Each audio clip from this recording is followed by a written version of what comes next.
Oh, I just finished Agents of Shield Season 1. I looked at the brief season summary where they are fitting into the movie timeline. So that's where I should stop. According to that, we'll figure out the rest. Is this perfectly fitting to the MCU? Because this is an ABC series or whatever the companies. No. But is the difference so drastic like in Agent Carter? Again, no. So this is perfectly acceptable to be in the MCU, despite not being made by Disney. What this series is, genre and subgenre, it avoids the problem with Agent Carter, where both season there was one case, and otherwise Agent Carter and the rest did not really work on anything. Here it's more like X-Files, or more like some NCIS episodic series with a core plot line or something or another. It's not that well executed, but it's okay. Look, my rating is 6 out of 10, so it's not an entirely waste of time and is probably making the events inside the films more acceptable. That's my suspicion. I'm not entirely sure about that, but we will come to that. At one point we will be able to judge that aspect. Now, what's the main disconnect from the movies and the one shots?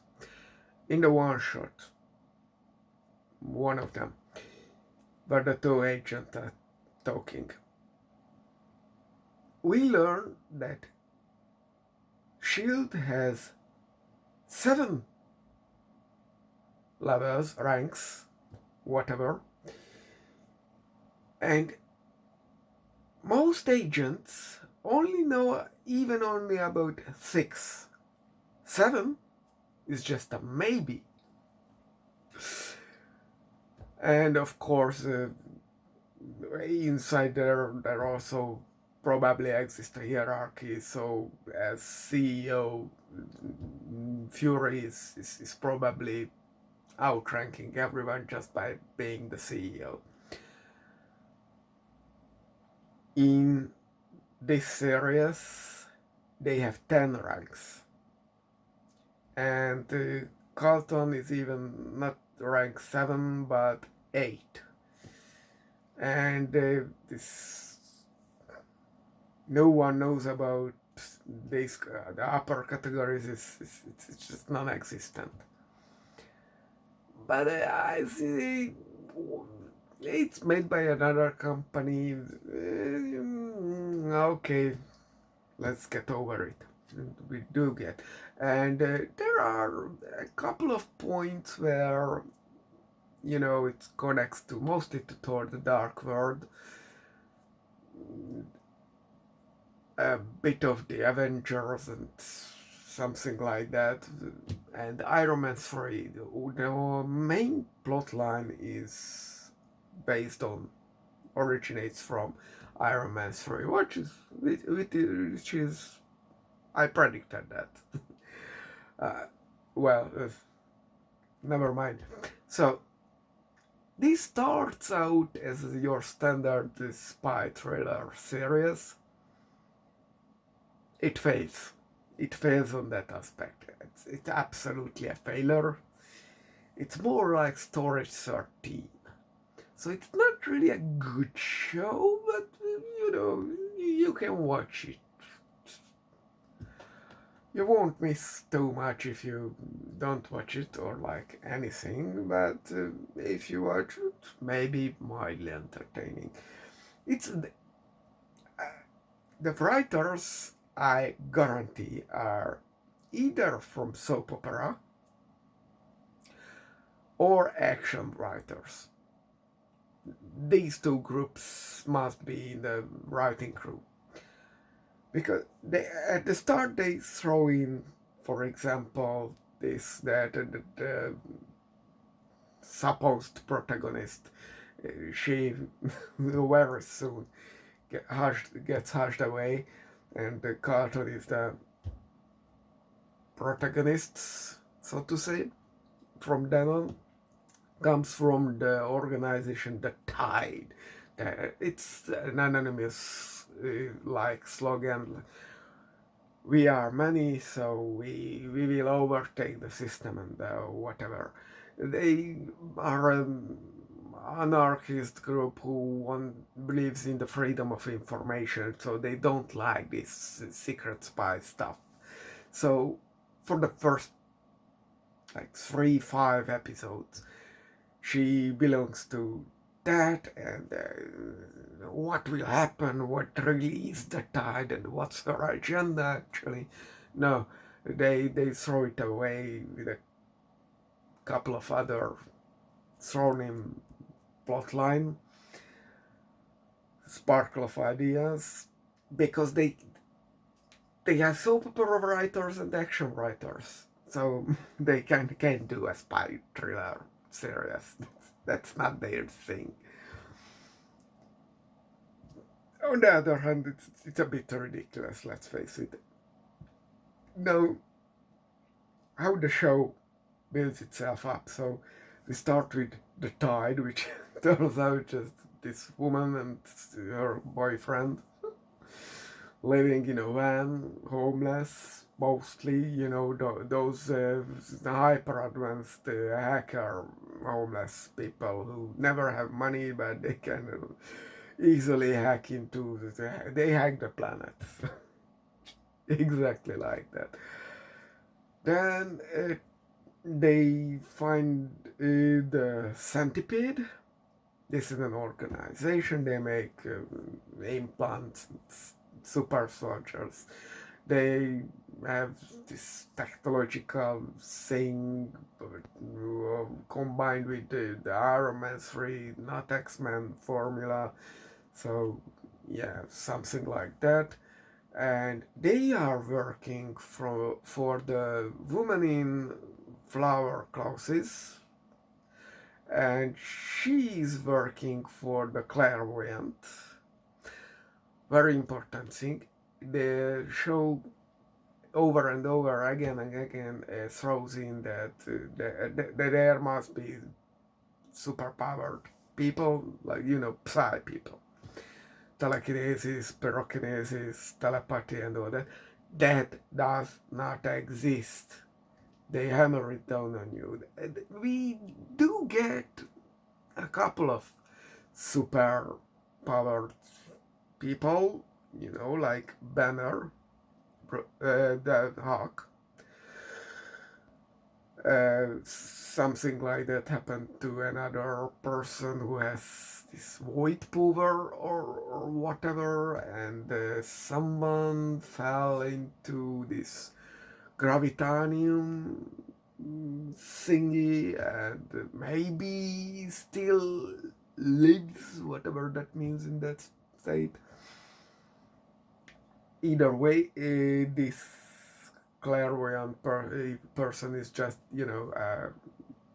great access to information and good ability, talent for psychological evaluation.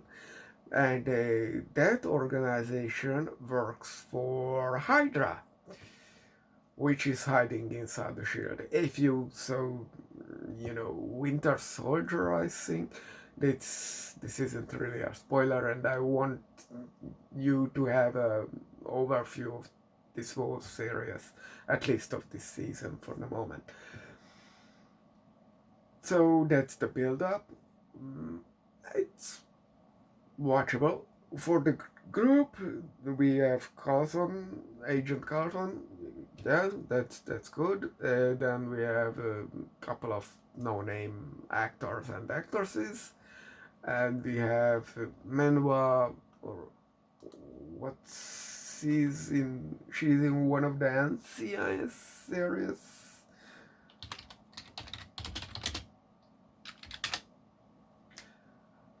And I Ming-Na Wen, yeah, that's her name. I think the first like two episodes were her trial period.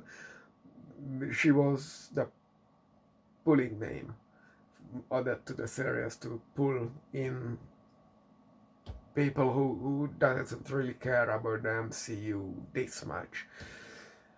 And she was just a pilot, and I totally think that's a code word that she was only supposed to be either in a cameo role until further discussion, or just in the pilot, the first two episodes.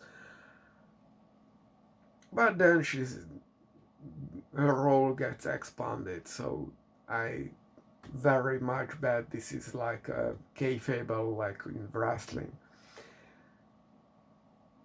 The acting is fine. It's absolutely have no problem with it. If you like NCIS, even series like Fringe, you will probably like it. Not love it, but it's absolutely watchable. Now here comes the more spoilery, the secrets of this series. There is a whole mystery about our female protagonist, original protagonist, whatever. She's probably alien. No hint about what race she belongs to or what's so special about her, but that's it. We also have a special cyborg, Deadlock, who is working for the company, the villain companies, because he's uh, you know a kid is kidnapped, and so he has to. But at the end of the season, he just goes into the folks. He's not really a villain, and sometimes he's a good guy. Fine. Now there is one bigger thing, and that is why I bring that they Fury, bring up that. Oh, you think, Mr. Tony Stark, you are the only superhero? At that point, actually, he is, according to our current knowledge. Because what are the other possibilities? Black Widow and Hawkeye, they themselves don't even consider themselves superheroes. Fury, of course, don't consider himself a superhero. So what are we talking about? We could be talking about Hulk, but Hulk at that point is a fugitive and uncontrollable monster beast. So not really a hero. There could be Captain America, but Captain America, to the best of the knowledge of S.H.I.E.L.D. and everyone, is dead since World War II ended, 45, and he crashed with the Hydra plane. So, no, we don't actually have an actual superhero out there at that point, aside of Tony Stark. And this is the important part, because it's just a brief thing and isn't really built upon yet. The Shield has a Kree.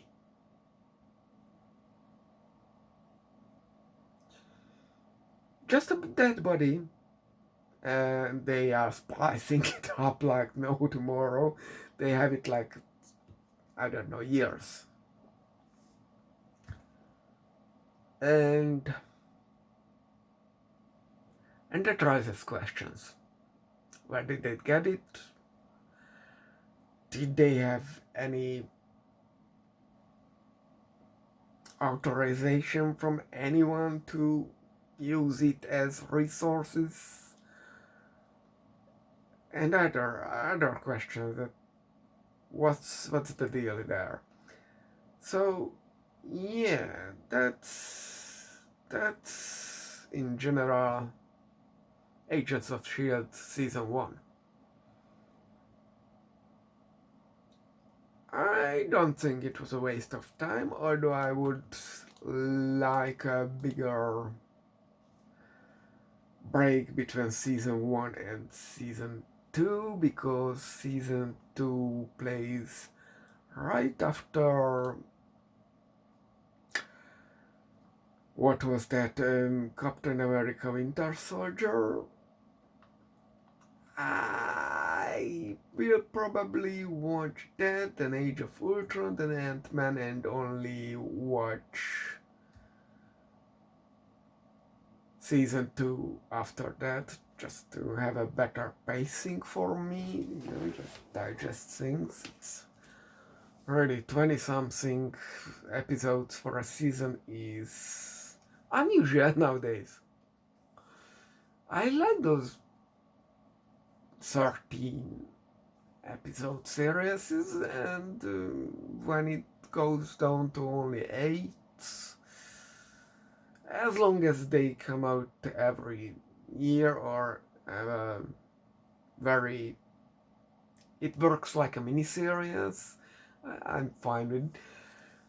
Now, what I will actually watch, and I don't watch anything on Thursday, that's Amityville Day, is Man-Thing.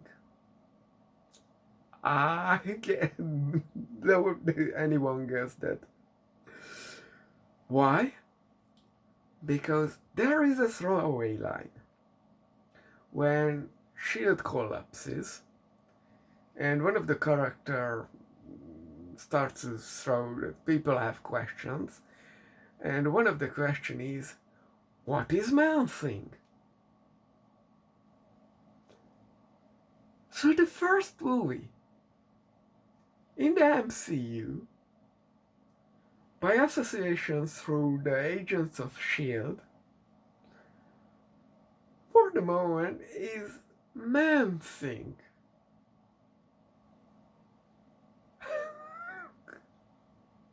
This was unexpected.